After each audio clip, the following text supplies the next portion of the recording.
वाला है कुछ अहम खबरों पर नजर डालने का। हरियाणा में विधानसभा चुनाव के लिए कल मतदान होगा। चुनाव आयोग और पुलिस प्रशासन की तरफ से तैयारियां पूरी कर ली गई हैं, तमाम इंतजाम किए गए हैं। 8 अक्टूबर को विधानसभा चुनाव के नतीजे आएंगे तो हरियाणा न्यूज मतदान और मतगणना पर महा कवरेज दिखाएगा। हर एक पल पल की अपडेट आप तक हम पहुंचाते रहेंगे, तो लगातार हमारे साथ बने रहिएगा।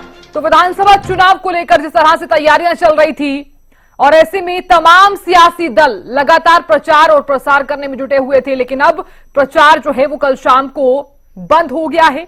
लेकिन अब इंतजार किया जा रहा है वोटिंग का।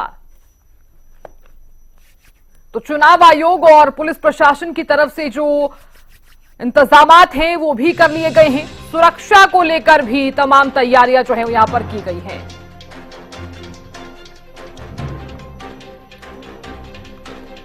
और खबर पर ज्यादा जानकारी के साथ हमारी संवाददाता अपराजिता श्री जुड़ गई हैं। अपराजिता, विधानसभा चुनाव के लिए कल मतदान होना है।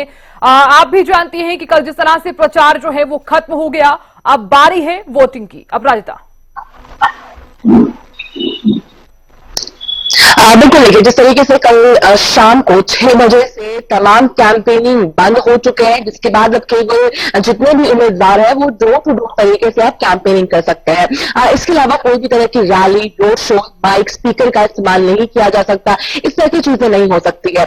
इसके अलावा देखिए, बूथों की अगर हम बात करते हैं तो चुनाव आयोग ने हरियाणा में वोटिंग को लेकर के तैयारियां पूरी तरीके से शुरू कर दी है और आज पूरे प्रदेश भर में 20,000 से ज्यादा बूथों के लिए पोलिंग पार्टियां रवाना हो जाएंगी। इसके अलावा देखिए, बिल्कुल 5 तारीख को जिस तरीके से वोटिंग होने वाली है, निर्णय होगा कि आखिर जनता ने किसे चुना है। 8 तारीख को फैसला आने वाला है। इसके अलावा अगर देखिए हम मौसम की बात करते हैं, क्योंकि मौसम पे एक बहुत बड़ा मेजर रोल प्ले करता है कि अगर मौसम अच्छा होता है तो लोग ज्यादा से ज्यादा अपने घर के बाहर निकलकर वोटिंग के लिए पहुंचते हैं। मगर देखिए, जिस तरीके से अगर मौसम की हम बात करते हैं तो मौसम विभाग के द्वारा कुछ जिलों में कहा जा रहा है कि भारी बारिश होने के आसार दिख सकते हैं, जिसकी वजह से कहीं ना कहीं कुछ वोटिंग परसेंटेज भी अफेक्ट हो सकते हैं। अगर मुद्दा बात की जाए तो कुछ एरियाज है, जैसे हिसार जैसे एरिया हो गया, उस तरह के जो एरिया है वहां पे कहा जा रहा है कि बारिश होने की संभावना है। अगर बारिश होती है पूरे दिन भर बारिश चलता है तो इससे काफी वोटिंग पर काफी असर देखने को मिल सकता है। इसके अलावा अगर हम ईवीएम की बात करते हैं तो आज सभी विधानसभा सीटों पर चुनाव के लिए ईवीएम वितरण की प्रक्रिया होने वाली है। ईवीएम और वोटिंग की प्रक्रिया के बारे में पोलिंग पार्टियों को पहले से ही ट्रेनिंग दी जा चुकी है। तो आज ईवीएम को डाला जाएगा जो बूथ है, मगर उसके लिए पहले से ही ट्रेनिंग, तमाम चीजें वो पहले से ही की जा चुकी है। इसके अलावा देखिए, कुछ अगर हम बात करते हैं, कुछ जो निर्देश है वो दिए गए हैं। यानी जो पंकज अग्रवाल हैं, जो चुनाव आयोग के मुख्य अधिकारी हैं हरियाणा के, उनके द्वारा कुछ निर्देश दिए गए हैं। यानी जिन समर्थकों को अपनी टेंट लगानी है कि वोटर्स को हेल्प करने के लिए, तो जो पोलिंग बूथ है उससे करीब 200 मीटर के दायरे के बाहर उन्हें अपना टेंट लगाना है। टेंट लगाने के लिए भी कुछ निर्देश दिए गए। यानी कुछ चौड़ाई होनी चाहिए, इतनी लंबाई होनी चाहिए, 2 चेयर्स होनी चाहिए, कुछ चिन्ह नहीं होना चाहिए, झंडा नहीं होना चाहिए, इस तरह की कोई चीज नहीं होनी चाहिए। इसके अलावा खाने पीने की चीजें नहीं होनी चाहिए वहां पे। इसके अलावा पहले से ही उन्हें परमिशन लेनी होगी। अगर उन्हें लगाना है टेंट तो उसके लिए ही उन्हें पहले से परमिशन लेनी होगी वहां के प्रशासन से, जिसके बाद ही वो लगा सकते हैं। इस तरह की कुछ चीजें यहाँ पर निर्देश दिए गए हैं पंकज अग्रवाल के द्वारा। इसके अलावा देखिए, अगर हम बात करते हैं, सुरक्षा की बात करते हैं तो सुरक्षा काफी कड़े कर दिया गया है। क्योंकि देखिए, इस तरह की जब भी चीजें होती है, हालांकि एसपी के द्वारा भी कहा गया है कि चुनाव के टाइम पे कुछ शरारती तत्व होते हैं जो माहौल को बिगाड़ने की हालांकि कोशिश करते हैं, जिसके लिए यहाँ पर पूरे प्रबंध किए गए हैं। अलर्ट पे, हाई अलर्ट में हम कह सकते हैं कि पूरे प्रदेश के प्रशासन है, ताकि किसी तरह से कोई भी शांति भंग न हो और एक शांतिपूर्ण तरीके से चुनाव कल हो सके। जिसके बाद देखिए, 6 बजे तक, सुबह 7 बजे से लेकर के 6 बजे शाम तक वोटिंग की प्रक्रिया चलेगी। इसके अलावा देखिएगा, हम रोडों की बात करते हैं तो कुछ रोड्स को भी डाइवर्ट किए गए हैं। यानी जो वोटर्स हैं उन्हें आसानी हो पहुंचने में, तो कुछ रोड्स को भी डाइवर्ट किए गए हैं ताकि किसी तरह की कोई ट्रैफिक ना हो जाए, परेशानी ना हो जाए, सिक्योरिटी लैप्स ना हो जाए। इस तरह की चीजों का भी पूरी तरीके से ध्यान रखा गया है। जी बिल्कुल अपराजिता, देखिए क्योंकि एक ही चरण में चुनाव होने हैं तो सबसे बड़ा दिन भी कल है और वोटिंग का इंतजार भी लगातार किया जा रहा है। हालांकि आप भी जानते हैं किस तरह से तमाम जितने भी सियासी दल हैं, तमाम जो पार्टियां हैं,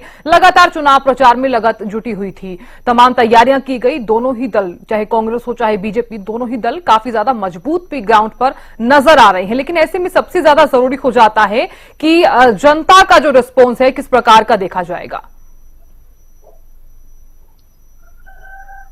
बिल्कुल, देखिए जिस तरीके से अगर हम कैंपेनिंग की बात करते तो हालांकि जब से उम्मीदवारों की के नाम का जब ऐलान हुआ है तब से एक तूल पकड़ता हुआ कैंपेनिंग नजर आया। मगर पार्टियों की तरफ से अगर हम बात करते हैं तो जब से ही इलेक्शंस की डेट अनाउंस किए गए थे तभी से लगातार हमें देखने को मिला है किस तरीके से कैंपेनिंग करते हुए जो सभी तमाम पार्टियां नजर आए हैं।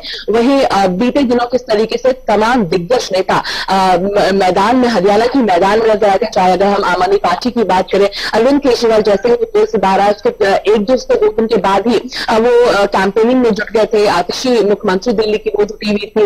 राघव चड्ढा की बात करें, संजय सिंह, मनीष सिसोदिया, तमाम नेता जुड़े हुए थे। इसके अलावा अगर हम कांग्रेस की बात करते हैं, जो मुकाबला हम कह सकते हैं, मुद्दा मुकाबला भारतीय जनता पार्टी और कांग्रेस के बीच कहीं ना कहीं देखा जा रहा है। तो कांग्रेस के दिग्गज नेता मल्लिकार्जुन खड़गे, राहुल गांधी, प्रियंका वाड्रा, तमाम वरिष्ठ नेता यहाँ पर नजर आए थे, हरियाणा मैदान में नजर आए थे, अपने उम्मीदवारों के लिए यहाँ पर वोटों की अपील करते हुए नजर आए। इसके अलावा अगर भारतीय जनता पार्टी की हम बात करते हैं तो बीजेपी के भी दिग्गज नेता यानी प्रधानमंत्री नरेंद्र मोदी से लेकर के बिल्कुल अपराजिता, देखिए क्योंकि तमाम जो दिग्गज हैं लगातार तैयारियों में भी जुटे हुए थे। वोटर्स को साधने का पूरा प्रयास भी किया गया। हालांकि कल शाम को जिस तरह से प्रसार है वो भी खत्म हो गया, लेकिन अब बारी है वोटिंग की। अब इंतजार किया जा रहा है और 8 अक्टूबर को नतीजे भी आने हैं। बहुत शुक्रिया नजर बनाए रखने के लिए, जानकारी देने के लिए।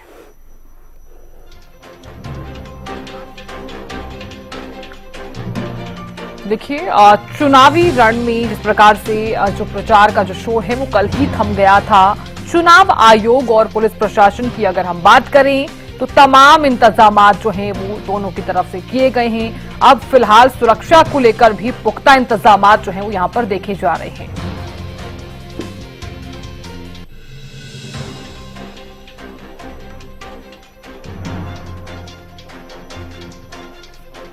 और महेंद्रगढ़ से हमारे संवाददाता अक्षय यादव भी जुड़ गए हैं। अक्षय, फिलहाल क्या जानकारी सामने आ रही है? कल जिस तरह से चुनाव प्रचार थम गया कल 6 बजे के करीब और अब बारी है वोटिंग की, फिलहाल क्या जानकारी? बिल्कुल, मैं आपको बता दूं कल 6 बजे जो वोटिंग के लिए 48 घंटे पहले जो चुनाव प्रचार है उस पर रोक लगाई जाती है चुनाव आयोग की तरफ से।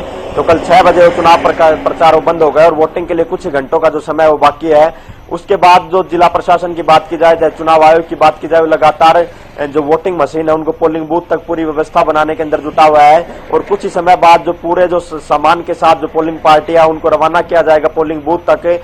और आज रात को जो पोलिंग पार्टियां वो अपने बूथ पर पहुंच जाएंगी और वहां पर सुबह 7 बजे जो वोटिंग की प्रक्रिया जो शुरू होगी उससे पहले डेमो या अन्य जो रिहर्सल के जो कार्यक्रम है वो पोलिंग बूथ पर जो किए जाएंगे। साथ ही सुरक्षा व्यवस्था की बात की जाए तो अब की बार जिन बसों के माध्यम से पोलिंग पार्टियां रवाना होगी उनमें भी बाकायदा जीपीएस की व्यवस्था चुनाव आयोग की तरफ से की गई है ताकि किसी भी प्रकार की गड़बड़ी ना हो और समय पर वे खुद उन वाहनों को ट्रेस कर सके कि वो वाहन कहां पर मौजूद है। इसी के अलावा अगर बात की जाए तो पोलिंग बूथों पर सीसीटीवी कैमरे लगाए गए हैं, उनकी जो निगरानी है सीसीटीवी कैमरों के माध्यम से की जाएगी और जिला मुख्यालय पर इसका कंट्रोल रूम में बाकायदा स्थापित किया गया है और खुद जिला उपायुक्त उन जो पोलिंग बूथ के जितने भी है उन पर निगरानी रखते हुए नजर आएगी। जिला पुलिस अधीक्षक की बात की जाए, उन्होंने हर एक जो पोलिंग बूथ है वहां का निरीक्षण किया है और संवेदनशील और अति संवेदनशील जितने भी बूथ हैं वहां पर पुलिस की जो सुरक्षा है वो अतिरिक्त रखी जाएगी।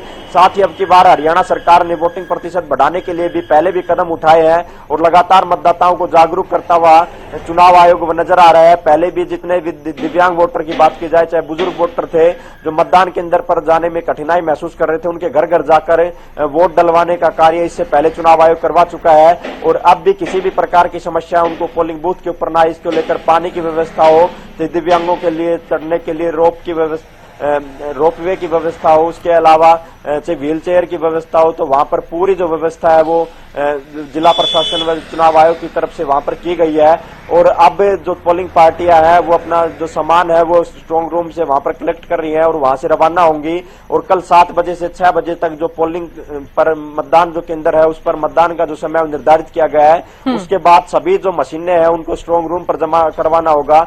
और इसके लिए निगरानी के लिए भी कई टीमों का जो गठन है वो जिला प्रशासन और चुनाव आयोग की तरफ से किया गया है। उसमें कई जो पार्टियां बनाई गई जिसमें फ्लाइंग टीम, पर्यवेक्षक और सुपरवाइजर, उनकी ड्यूटी भी बाकायदा वहां पर लगाई गई है। बिल्कुल लक्ष्य, देखिए क्योंकि वोटिंग का इंतजार भी किया जा रहा है, लगातार आप जानकारी भी दे रहे हैं और अब वो घड़ी जो है वो बिल्कुल नजदीक भी है क्योंकि अब जनता ही फैसला करने वाली है। बहुत शुक्रिया जानकारी देने के लिए और नजर बनाए रखने के लिए।